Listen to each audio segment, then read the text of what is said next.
嗨，大家伙早喽！11月7号，星期四，天刚亮。今天跑得比较快，现在已经11公里多。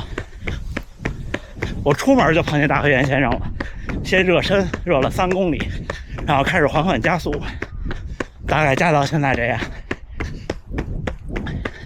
但是举着相机，这个速度下觉得有点累了。今天咱们就聊聊速度，一会儿再亮一点，等我跑完快速的部分，最后几公里慢下来咱们聊天啊！加油加油！石川先生跑过来了，都一起高照。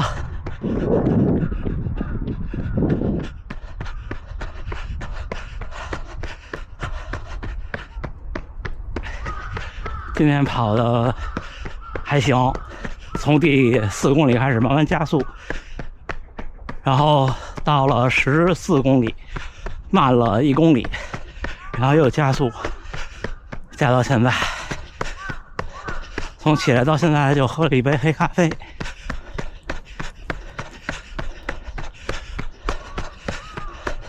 现在决定慢一点，咱们聊聊速度。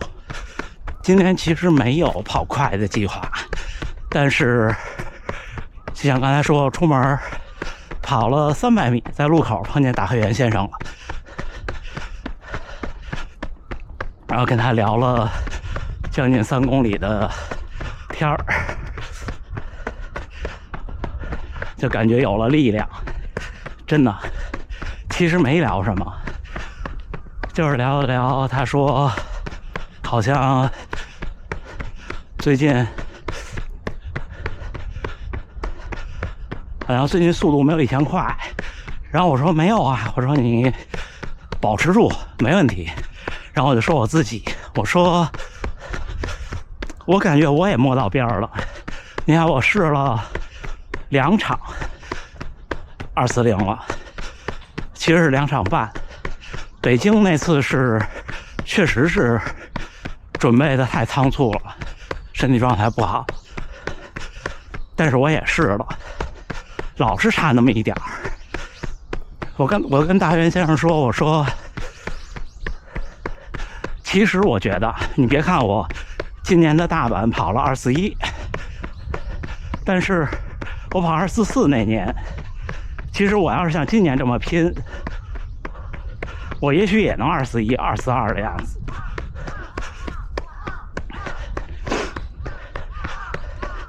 就我说的是真的，就是你看我马拉松3分46起跑，跑到30多公里还可以，然后就会慢2秒、3秒，一般跑到39公里、40公里的时候，就有可能慢到3分52，就没戏了。但是呢，我觉得前面再快一点，虽然可以，但是后边可能慢的更多。这马拉松还是一个速度游戏。去年认识大河源先生没多久，我们俩聊天，他就说马拉松是比速度，因为那时候他已经跑过100公里、70公里。我那时候其实还觉得马拉松是拼耐力加速度，就现在我觉得不是这样了，因为所谓的速度就是耐力的一部分。所以我老劝刚开始跑步的小伙伴们，想办法，每次快一点。有看了上周会员视频的，有没看的，没看给大家分享一下。我分享了我从纽约到无锡这1年的训练，我复盘我就发现，我那个时候的每天跑的速度比现在快多了。但是这也是问题，今天有点疯啊，大家抱歉。问题是太快了，导致有氧积累不够，但是呢也不能永远都特别慢。我那个时候的训练是20、20、14，基本上都在4分20、4分20以内，甚至。但是那时候觉得身体压力也大，不过我觉得这是一个需要经历的过程，就是他把你的速度能力拉上来了。其实也不是说我的身体条件就这样了，我觉得不是，而是我们能承受的训练压力。就那个时候那个训练压力我能承受，导致我真正比赛中，我在跑3分55这个配速的时候，我觉得我能顶住，因为我每天的训练压力就大，就我已经适应了用那个速度去训练，我比赛的时候还能再快一点。而现在我要把3分55变成3分45的时候，就这几年，我不可能再有一个半年的时间，几乎在每一次的20公里的训练的时候都保持4分或者4分05的配速，这个我做不到啊。一次能做到，2次可能能做到，但是就可能是恢复不过来，加上受伤，这是瓶颈。所以我总说，也许对于普通大众爱好者，速度比耐力更重要，因为耐力不会随着年龄的变化而有太明显的变化。有小伙伴评论也说的对，说他认为男性的马拉松成绩到48岁还可以是巅峰。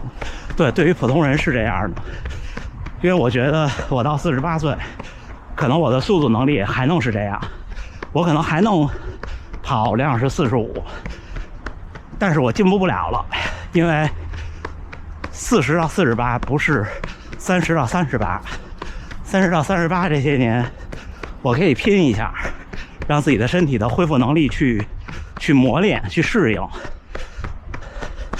但是40岁以后就不行了，就是你可以保证你的训练的量，但是你提升不了你训练的强度了。而提升不了强度的话，就回到一开始我说的，马拉松还是比速度，你速度快不了了就不行了。到那时候你可能跑一场马拉松你都不累，但是跑不快了。我现在就有点这个感觉了。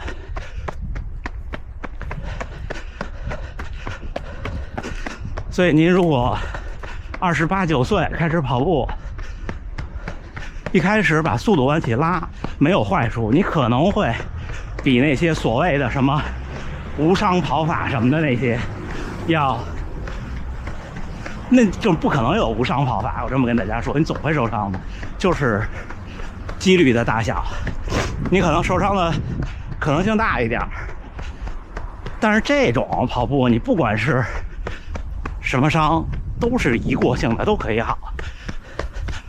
但是你错过了提升训练的强度的这个节骨眼儿，这北方话就是关键点，想再往上提真的有难度了。我现在提不上去了，我现在想把我的训练水平再提升一个台阶有难度，而我停在的这个水平呢，恰恰我的判断可能是2小时40到2小时45之间的水平，全程马拉松，所以我才这么困难。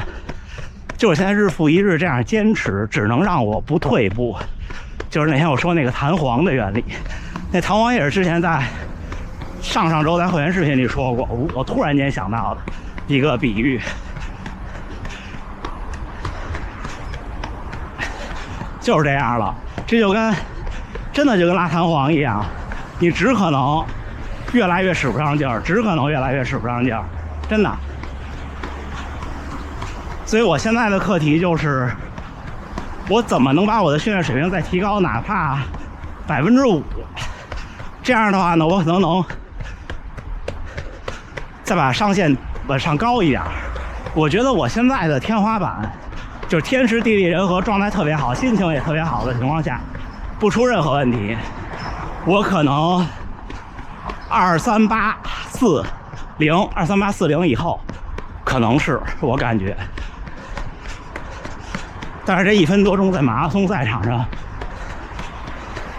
没有用，就是我现在的手表记的净成绩，手表的42.195公里是239.5几，因为大阪马拉松多跑了几百米，手表记多的可能占1/3，也就是说我可能是240.30，差不多这样子。我觉得基本接近极限，现在的极限。那如果我把极限提升到236，正式比赛240才可以。所以你们看，大部分2小时39的人，他的极限一般都是2小时35。但是再往头部走，成绩就和极限差不多了，因为几个原因。第一就是他起跑不受影响。第二就是他们练到这个程度，对自己足够了解，就不会太保守，也不会太激进。第三就是能力其实伴随着也是经验，对吧？所以好多预测是只适合中部选手。咱们等个红灯啊，这边绿了，走。我应该说清楚了。那话说回来，最后总结一下，怎么提升速度能力的？其实特简单，就是间歇跑、变速跑固然是可以效率更高的提升速度能力，但是其实不是那么好执行。对，尤其是这初跑者，你拿捏不好。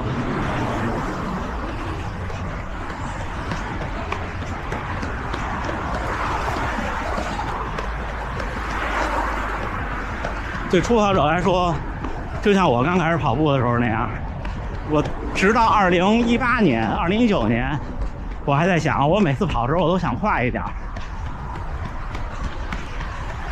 尤其是还年轻的小伙伴们，